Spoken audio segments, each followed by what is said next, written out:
Watch out.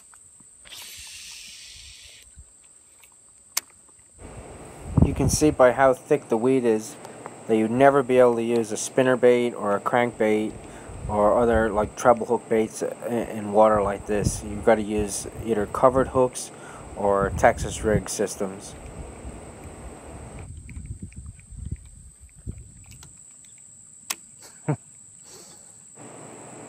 You could just see at the bottom end of the screen I had missed the fish rising and I hit something on the top water. I'm not sure what it was, but I didn't catch him.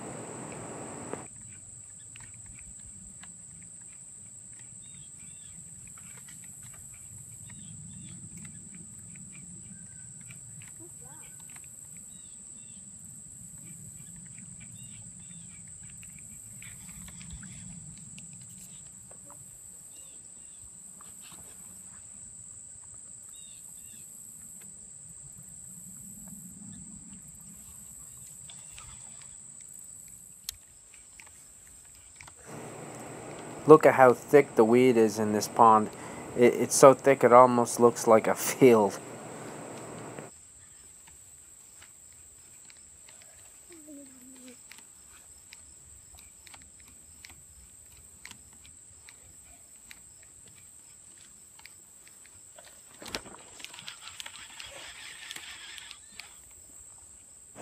Just missed a strike there. Bass came up and rolled on it, but he struck behind it and he grabbed the tail of the mouse, and he never got the hooks.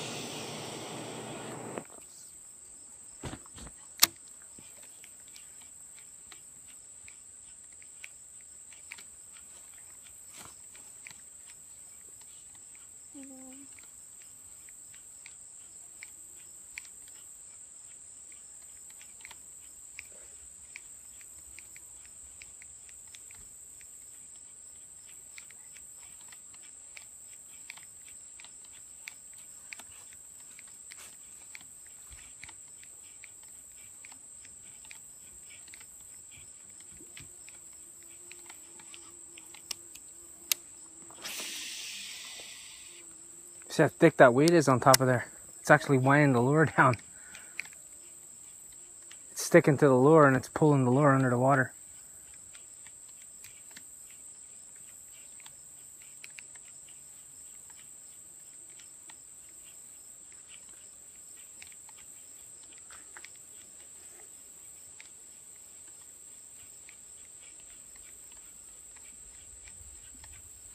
It's tough for me to see it.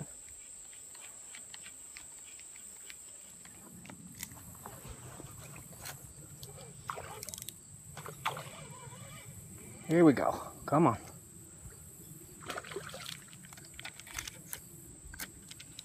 He's right under the rock.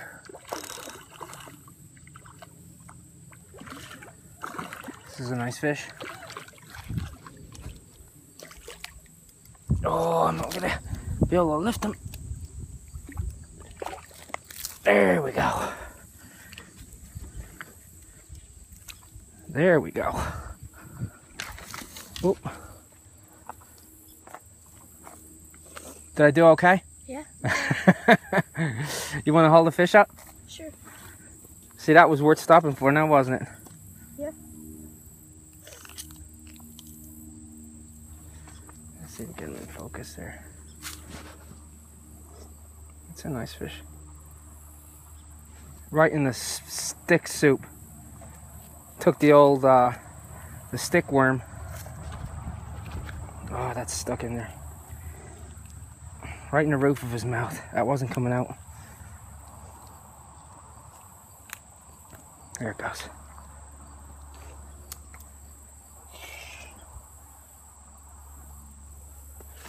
That's a nice fish. Chucky, you want to hold him quick? Sure. Got it? That's a good fish for the little pond. All it is a little farm pond. Good job, guys. Alright. Time to let the bass go.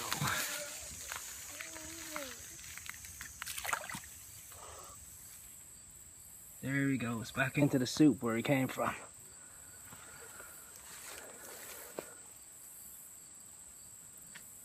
Look, the whole lake is green.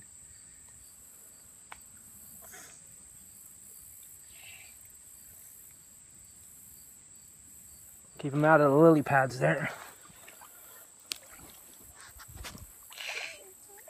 Get out of the bush. Get out of the bush. This one's not so big, a smaller one. Come on. Oh, right, there we go. Another bass.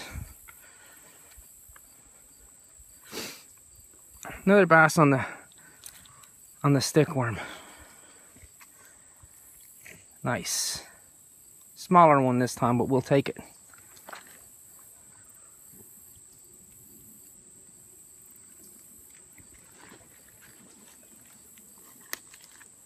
They're liking the stickworm, that's for sure.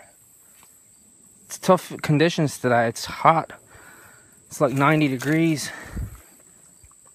And we're fishing the jungle.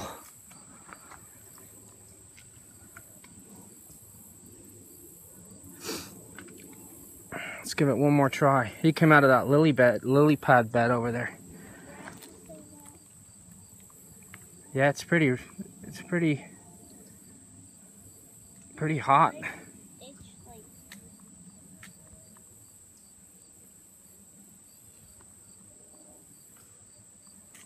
Let's give it one more try. Oh wait, we're looped up here.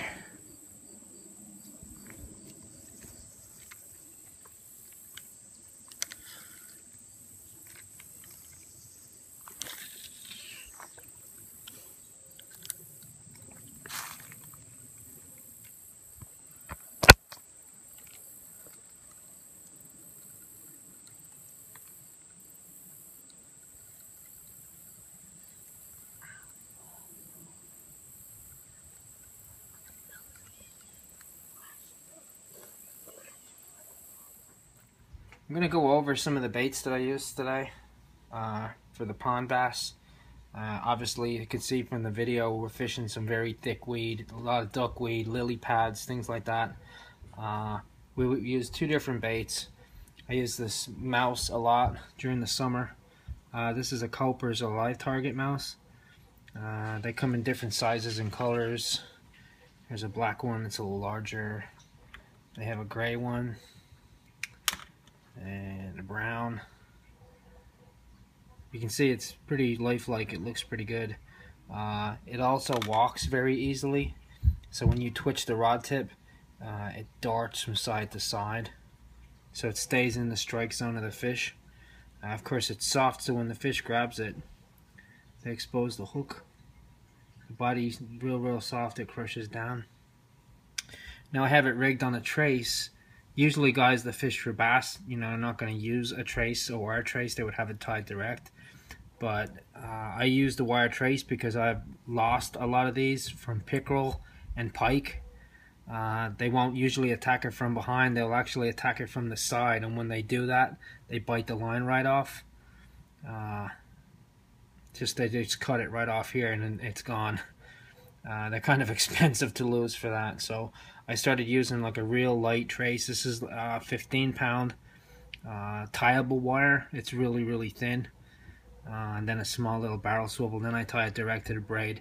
This is 25-pound braid. I either use 20 to 25, depending on where I'm fishing. As you can see, these baits do get cut up. You can see the teeth mark again from the pike and the pickerel. They get ripped up pretty good. You see where I flex it there. You gotta watch when they get holes in them. You don't want it to sink. I have one here that's gone through a season or two. He's pretty beat up, bit his tail off.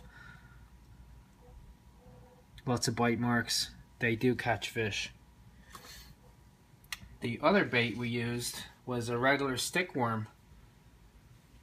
Pretty simple, pretty basic setup. This is the setup we had with the stickworm. This is a two color worm with the neon tail. It's a 2/0 trocar hook. That's a 1/4 ounce tungsten weight. Now I use mine. I know a lot of guys at Texas rig, they won't use the weight stop or a barber stop. I like the weight attached to the bait. Also, it gives me an option if I want to move it. I can, move it up to, and then the weight will move freely on the line if I wanted to do that, like a regular Texas rig. Again, the same principle with the Texas rig, and once the fish bites it, it pulls through, and the hook will get them. And it worked pretty good today. Very simple. This is on a fluorocarbon leader, 10-pound fluorocarbon leader, and then I have a small swivel.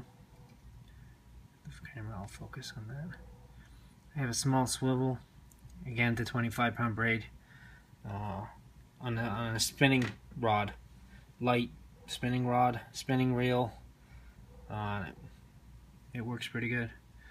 The stick worms, Senkos, Ocho worms, whatever you want to call them, they're good baits. They come in lots of different types.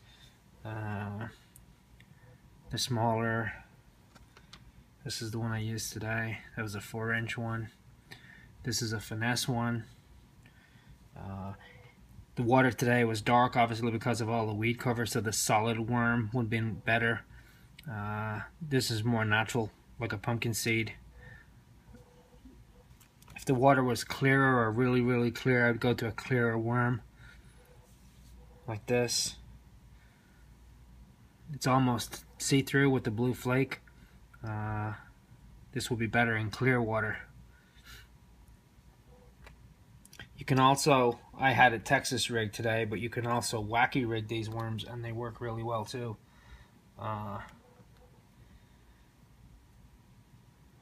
That's why I have the heat shrink on the center of it.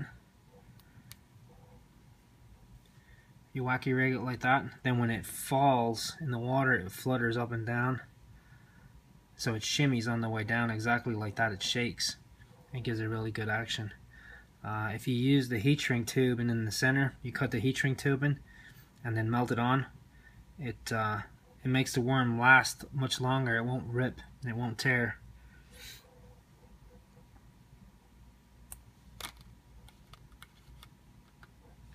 And even the larger worm today, same principle. If I have it rigged here with the heat shrink tubing in the center of it, and if you put the hook through the heat shrink tubing, the worm will last much longer.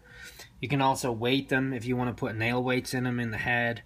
They'll fall directly down, and then when you jerk it up, it'll flutter up and then fall straight down again. They just have a really good action. It can mimic a lot of different things depending on the color of bait that you use. It's very important though to rig it straight.